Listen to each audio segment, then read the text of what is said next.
ഓം നമോ ഭഗവതേ വാസുദേവായ. ഓം നമോ ഭഗവതേ വാസുദേവായ. ഓം നമോ ഭഗവതേ വാസുദേവായ.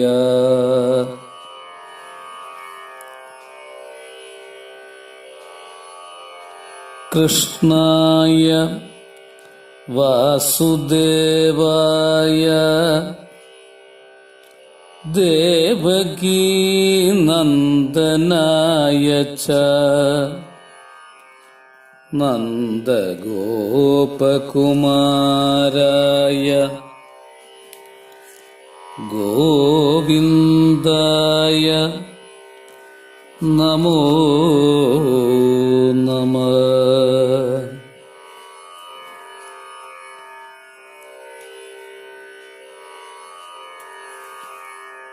ശ്രീകൃഷ്ണ ഗോവിന്ദ ഹരേ മുരാരേ ഹേ നാഥ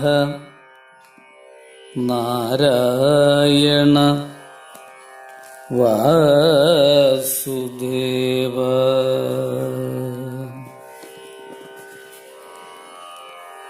ഹരേ രാമ ഹരേ രാമ രാമ രാമ ഹരേ ഹരേ. ഹരേ കൃഷ്ണ ഹരേ കൃഷ്ണ കൃഷ്ണ കൃഷ്ണ ഹരേ ഹരേ.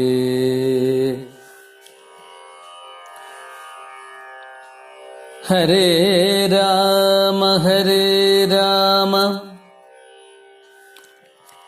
രാമ രാമ ഹരേ ഹരേ. ഹരേ കൃഷ്ണ ഹരേ കൃഷ്ണ കൃഷ്ണ കൃഷ്ണ ഹരേ ഹരേ. ഹരേ രാമ ഹരേ രാമ രാമ രാമ ഹരേ ഹരേ. ഹരേ കൃഷ്ണ ഹരേ കൃഷ്ണ കൃഷ്ണ കൃഷ്ണ ഹരേ ഹരേ. ധന്യാത്മാക്കളെ, സുഹൃതികളെ, ഏവർക്കും സാദര നമസ്കാരം. ശ്രീധരിയം ഭാഗവത പഠന സത്രം, ഭാഗവത പാഠം 28, ഭാഗവത മാഹാത്മ്യം 1-ാം അധ്യായം, ശ്ലോകങ്ങൾ 55, 56, 57. നാരദ ഉവാച ജ്ഞാനേനാത്മനി പശ്യാമി സർവമേതത്തവാനഘേ ന വിഷാദസ്ത്വയാ കാര്യോ ഹരിശം തേ കരിഷ്യതി. നാരദ ഉവാച ജ്ഞാനേനാത്മനി പശ്യാമി സർവമേതത്തവാനഘേ ന വിഷാദസ്ത്വയാ കാര്യോ ഹരിശം തേ കരിഷ്യതി. സൂത ഉവാച ക്ഷണമാത്രേണ തജ്ഞാത്വാ വാക്യമൂചേ മുനീശ്വരഃ. സൂത ഉവാച ക്ഷണമാത്രേണ തജ്ഞാത്വാ വാക്യമൂചേ മുനീശ്വരഃ. നാരദ ഉവാച ശൃണുഷ്വാവഹിതാ ബാലേ യുഗോയം ദാരുണക്കലി തേന ലുപ്ത സദാചാരോ യോഗമാർഗ തപാംസി ച. നാരദ ഉവാച ശൃണുഷ്വാവഹിതാ ബാലേ യുഗോയം ദാരുണക്കലി തേന ലുപ്ത സദാചാരോ യോഗമാർഗസ്തപംസി ച. ജനാ അദ്യാസുരായന്തേ ശാഠ്യദുഷ്കർമ്മകാരിണ. ജനാ അദ്യാസുരായന്തേ ശാഠ്യദുഷ്കർമ്മകാരിണ. ശ്ലോകങ്ങളുടെ പദങ്ങൾ എങ്ങനെയാണ്, സാമാന്യം അർത്ഥം, ഇവയെല്ലാം ഒന്ന് ശ്രദ്ധിക്കാം. നാരദ ഉവാച, നാരദൻ പറഞ്ഞു, ജ്ഞാനേനാത്മനി ജ്ഞാനേന ആത്മനി പശ്യാമി സർവമേതൽ തവാനഘേ സർവം ഏതൽ തവാനഘേ ന വിഷാദസ്ത്വയാ ന വിഷാദ ത്വയാ കാര്യോ ഹരി ശം തേ കരിഷ്യതി.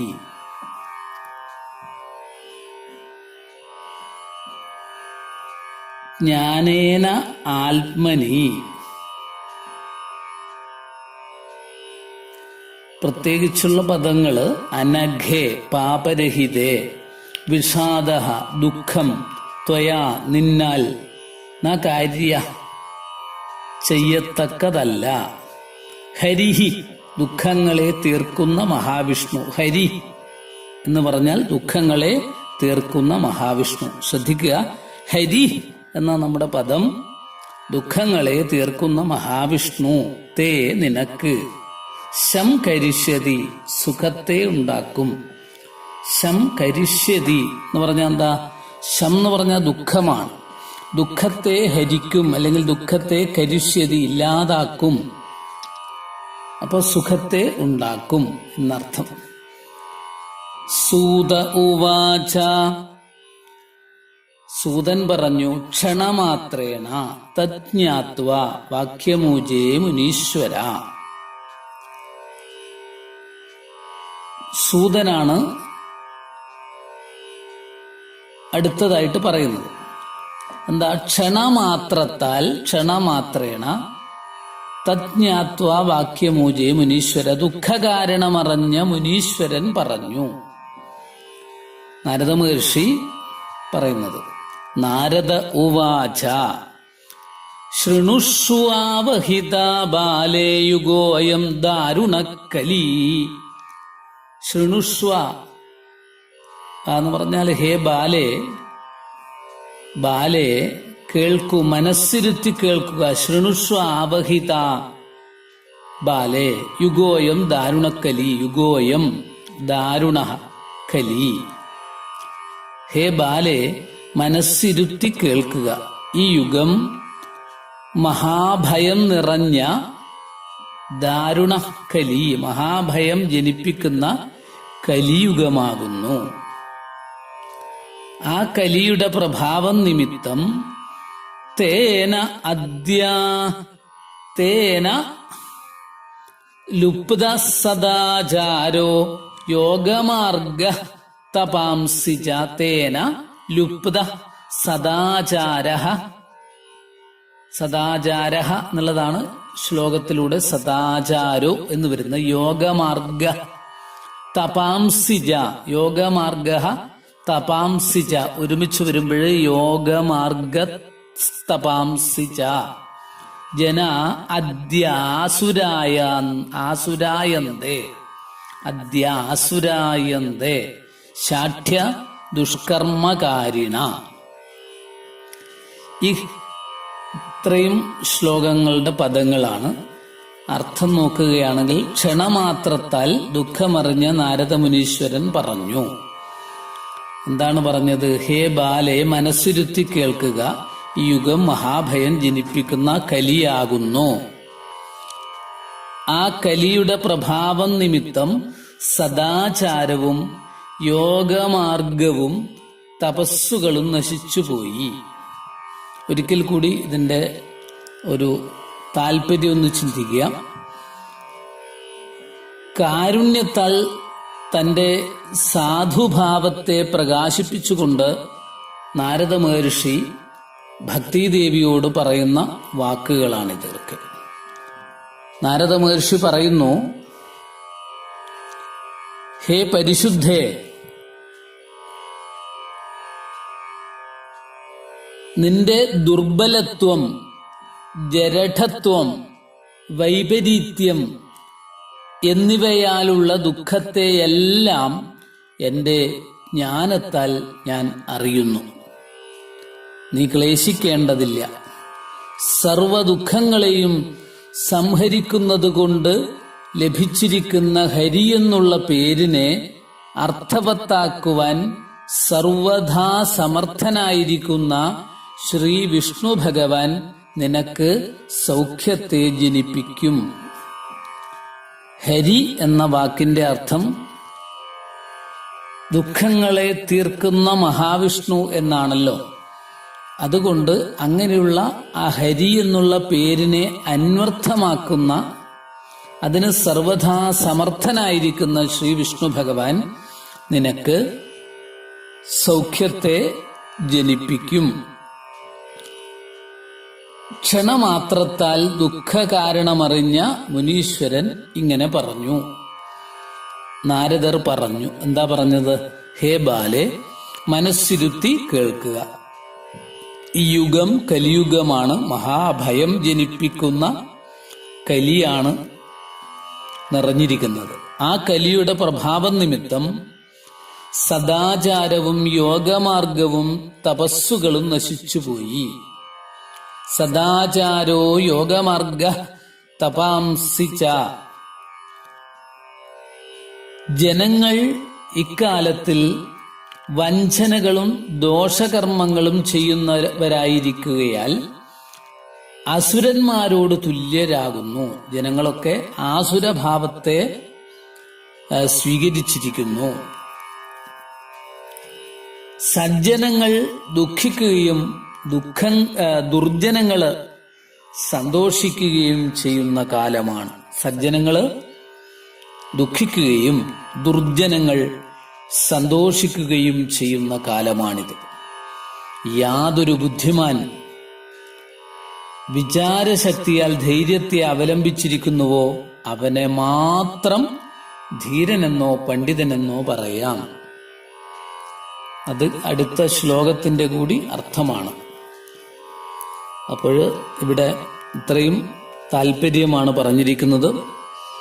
ഭക്തിദേവിയോട് നാരദൻ പറയുന്നു, യാതൊരു കാരണവശാലും ഭക്തി ഭയപ്പെടേണ്ടതില്ല.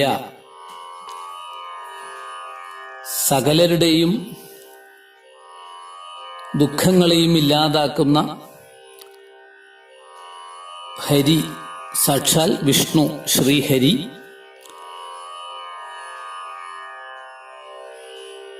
നിന്റെ ദുർബലത്വവും ജഡത്വവും വൈപരീത്യവും നിമിത്തമുള്ള എല്ലാ തരത്തിലുള്ള ദുഃഖങ്ങളെയും ശമിപ്പിക്കും. ഇത്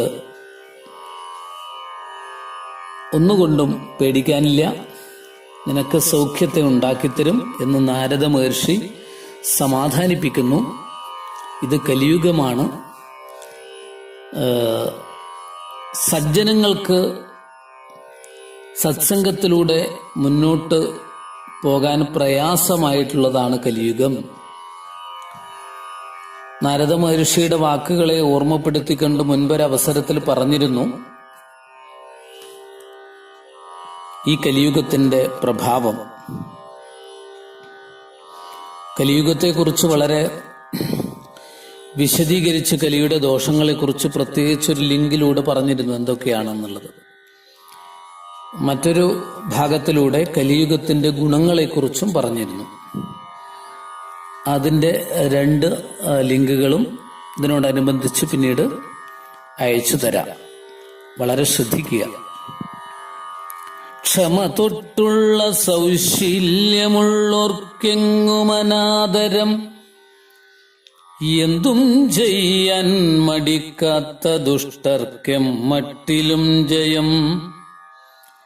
ചതിവഞ്ചന കൈക്കൂലി കൊലപാതകം ഏഷണീ പക തൊട്ടുള്ള പലതും പരന്നോ പാരിലിങ്ങനെ.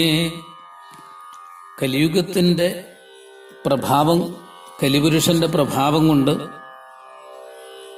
ഇവിടെ സാധാരണക്കാരൻ പൊറുതിമുട്ടിയിരിക്കുന്ന ഒരവസരത്തിലാണ് ഭക്തിക്കും ഇങ്ങനെ ഒരവസ്ഥ വന്നിരിക്കുന്നത്. അതുകൊണ്ട് അല്ലയോ ഭക്തിദേവി, ഒന്നുകൊണ്ടും പരിഭ്രമിക്കേണ്ടതില്ല, പേടിക്കേണ്ടതില്ല. എല്ലാം ശ്രീഹരി വിഷ്ണു ഭഗവാൻ സമാധാനമാക്കി തരും, നിന്റെ ദുഃഖത്തെ ഇല്ലാതാക്കും എന്ന് നാരദ മഹർഷി പറയുന്നു. തുടർന്നുള്ള കാര്യങ്ങൾ അടുത്ത ശ്ലോകങ്ങളിലൂടെ മനസ്സിലാക്കാം. ഹരി ഓം, നമസ്കാരം.